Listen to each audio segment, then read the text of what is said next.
ओम श्री गणेशाय नमः। दोस्तों, मैंने बताया था कि गणेश चतुर्थी के संबंध में मैं 4 कहानी आप लोगों को सुनाऊंगा, जिसमें 3 कहानी सुना चुका हूं और एक चौथा और आखिरी कहानी है। एक काफ़ी मनोरंजन से भरपूर और ज्ञानवर्धक कहानी है। भगवान गणेश की चतुर्थी व्रत करने से दैहिक, दैविक, भौतिक तीनों तापों का नाश होता है। जो ही विघ्न, बाधा, संकट होता है वो दूर होता है। घर में सुख, शांति, सौभाग्य की प्राप्ति होती है। मंगल ही मंगल होता है। इसलिए कहा जाता है गणेश भगवान का पूजा सबसे पहले कीजिए। जो भी शुभ काम करना है उसमें पहले गणेश भगवान की पूजा कीजिए। तो मैं चौथा कहानी जो सुनाने जा रहा हूँ, ये चौथा कहानी भगवान शिव और माता पार्वती से जुड़ा हुआ है। भगवान शिव और माता पार्वती दोनों एक दिन नर्मदा नदी किनारे घूम रहे थे, टहल रहे थे। इसके बाद बैठ के समय पास करना था, तो भगवान शिव और माता पार्वती दोनों विचारे क्यों नहीं चौपर खेला जाए। और तय हुआ कि हम लोग चौपर खेलेंगे। दोनों चौपर खेलने के तैयार हुए। तो एक समस्या आई कि इस चौपर खेल में निर्णय कौन करेगा कि कौन हारा कौन जीता। तो भगवान शिव तिनका तिनका इकट्ठा किए और एक पुतला बनाए, उसने प्राण डाल दिए। एक सुंदर सा बालक आकर उस जगह बैठ गया। पुतला जो है एक बालक का रूप पकड़ लिया। तो भगवान शिव ने कहा कि अब हम दोनों चौपर खेलेंगे और तुम्हें निर्णय करना है कि कौन हारा और कौन जीता। बच्चा कहा ठीक है। अब दोनों चौपर खेलने लगे। चौपर खेलने में भाग्यवश माता पार्वती तीनों बार जीत गई। तीनों बार जब माता पार्वती जीत गई, अब जो है उस बालक को कहा है कि तुम बताओ कि कौन जीते। तो वह कह दिया कि भगवान शिव के बारे में कि भगवान शिव जीत गए। माता पार्वती काफ़ी गुस्सा में हो गई और उस बच्चा वो श्राप दे दी कि जाओ तुम जो है नंगड़ा हो जाओ और कीचड़ में पड़े रहो। वह बालक रोने लगा कि माता, मैंने कोई भावनावश चाहे द्वेष से ऐसा कुछ नहीं कहा है, मुझे वैसे ही मन में आया और मैंने बोल दिया हूँ, आप मुझे माफ़ कर दीजिए।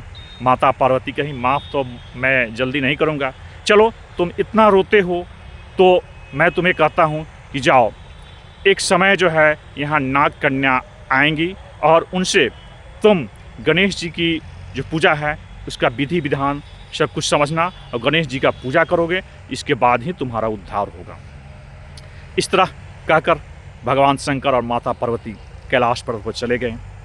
1 साल के बाद नाग कन्या आई और नाग कन्या से वह बच्चा कलपते हुए पूछा कि भगवान गणेश की जो पूजा होती है उसका विधि विधान सब कुछ बताइए।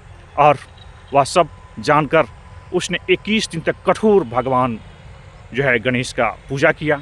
इसके बाद भगवान गणेश प्रसन्न हुए और भगवान गणेश आए और उस बालक को कहे कि तुम मनचाहा वर मांगो, जो तुम्हारी इच्छा है वह मांगो, मैं पूरा करूँगा।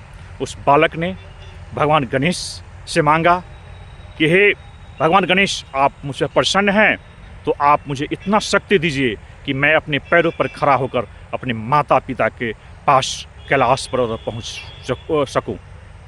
भगवान गणेश ने कहा कि ठीक ऐसा ही होगा और अंतर्ध्यान हो गए। वह बालक अपने पैर पर खड़ा हो गया और कैलाश पर्वत पर वहाँ पहुँचा। भगवान शिव से सारा बात बताया कि ऐसे ऐसे की बात है, अब जो है आपके पास हम आ गए हैं और गणेश भगवान की पूजा किए 21 दिन, इसके बाद मेरा पैर ठीक हो गया है। फिर भगवान शंकर से, भोलेनाथ से माता पार्वती भी उस चौपर वाली घटना से दुखी थे, रुष्ट थे, नाराज़ थे।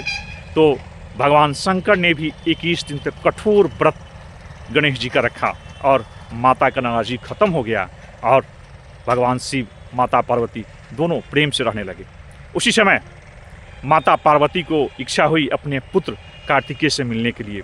तो भगवान शिव ने गणेश की पूजा, भगवान गणेश की जो पूजा है उसका विधि विधान बताएं कि तुम जो है विधि विधान से गणेश की पूजा करो तो तुम्हारा पुत्र तुम्हारे पास आ जाएगा। इसके बाद माता पार्वती ने दुभी, फूल और लड्डू के साथ भगवान गणेश जी का 21 दिन पूजा किया और 21वां दिन जैसे ही हुआ कार्तिकेय भगवान वहाँ पहुँच गए और माता पार्वती का मनोकामना भी पूरा हो गया। इसलिए कहा जाता है कि गणेश चतुर्थी व्रत करने से जितनी ही मनोकामनाएं होती है सब पूरा होता है। दुख, संकट सारा का नाश होता है। घर परिवार में सुख, शांति, समृद्धि और सौभाग्य की प्राप्ति होती है। दोस्तों, ये तीसरा कहानी मैंने कह दिया। आप लोगों को कैसा लगा इसको बताइएगा। थैंक यू, फिर मिलते हैं।